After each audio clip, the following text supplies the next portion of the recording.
Hey, Steve Magnante here at High-Octane Classics in Auburn, Massachusetts, with something very special from the early 1970s. 1973 Pontiac Formula 350. You might ask, what's a Formula?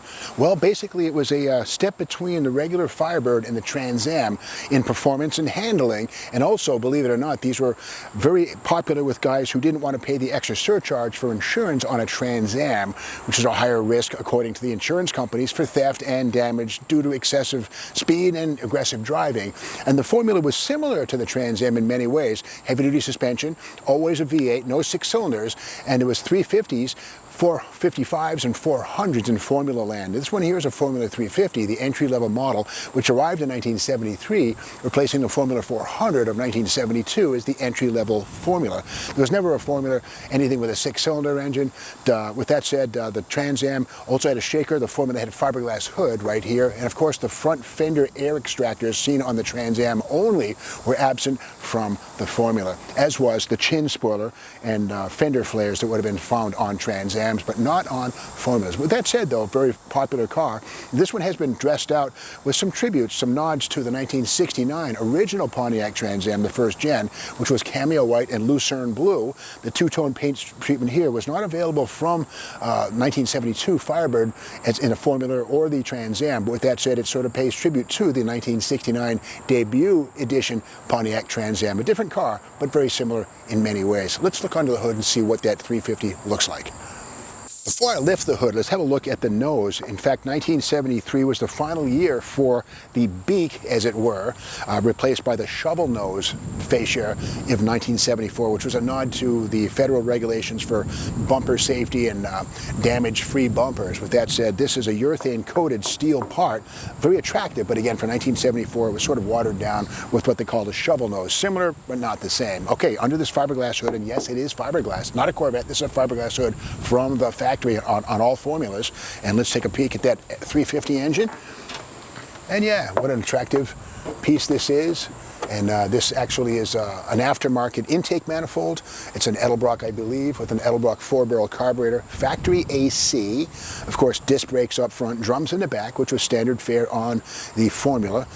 And the Trans Am, for that matter. 4-wheel disc brakes wouldn't arrive for another few years. Not available on at this model year. Standard exhaust manifolds, no ram air stuff, but again, a very efficient 350 cubic inch Pontiac V8 engine.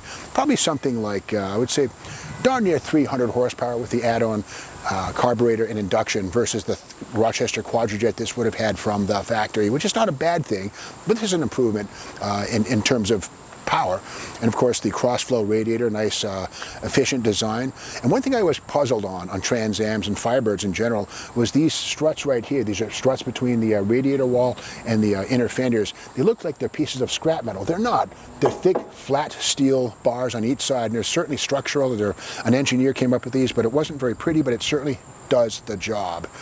And without them, you'd have more cowl shake and perhaps, looser look and fit. And again, these have, the Firebirds, the Formulas, have heavy-duty suspension, not quite as insane or aggressive as the Trans Am suspension, but somewhere in the middle. So a very effective handling car here. Let's look inside and see which transmission, 4-speed or automatic. Let's have a peek. And the iconic Pontiac center console shifter identifies this as an automatic equipped car, no 4 speeds. Again, the 4-speed transmission was cool, but with that said, it often came with a trigger on your insurance policy. I guess insurance adjusters figured that 4-speed cars would be driven more aggressively, and as a result, maybe have more damage claims. So the automatics were a little less expensive to buy and to insure. And again, this is the Formula 350, a new model for 1973. And with that said, we can tell it's really a Formula. By going to the VIN, we see a U in the second spot, which tells us it was born as a Formula, and the engine code is in the 5th place.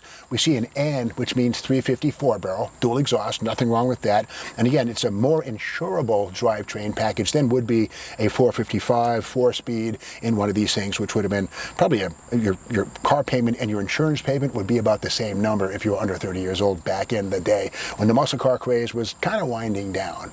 Let's look in the back, see what the trunk looks like.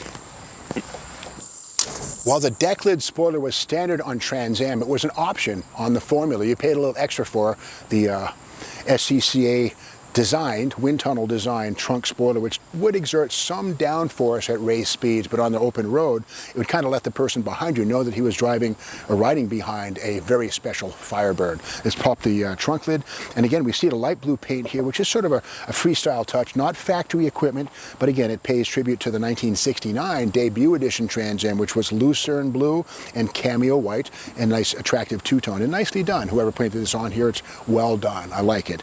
Okay, let's open the trunk here. And keep in mind, the Trans Am, and the Firebird for that matter, was not really a family car. The back seat would take two people unless somebody wanted to sit on the drive-track tunnel, which is not a very comfortable thing. The two bucket seats, so it's a four-passenger car. So not a lot of cargo capacity, and there's the trunk. You can get some suitcases in there with no problem. Nicely presented, factory Zolatone, and of course the trunk mat right here inside. Attractively presented, and I see some silver Dynamat underneath the trunk mat, and that's a nice step towards soundproofing and heat-proofing the cabin of the car.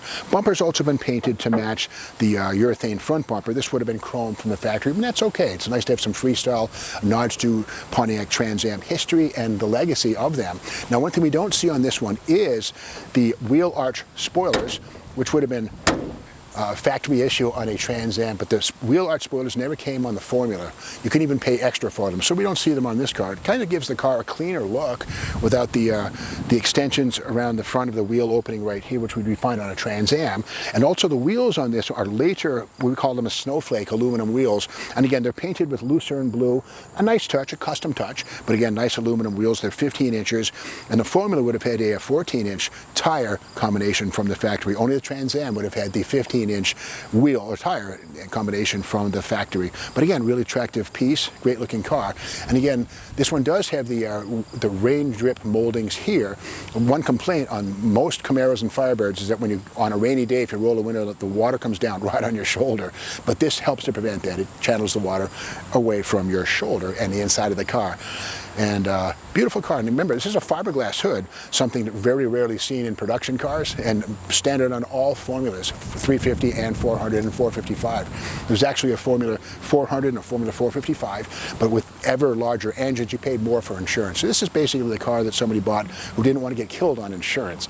To learn more about this 1973 Pontiac Firebird 350, check out the photo gallery on the High Octane Classics website.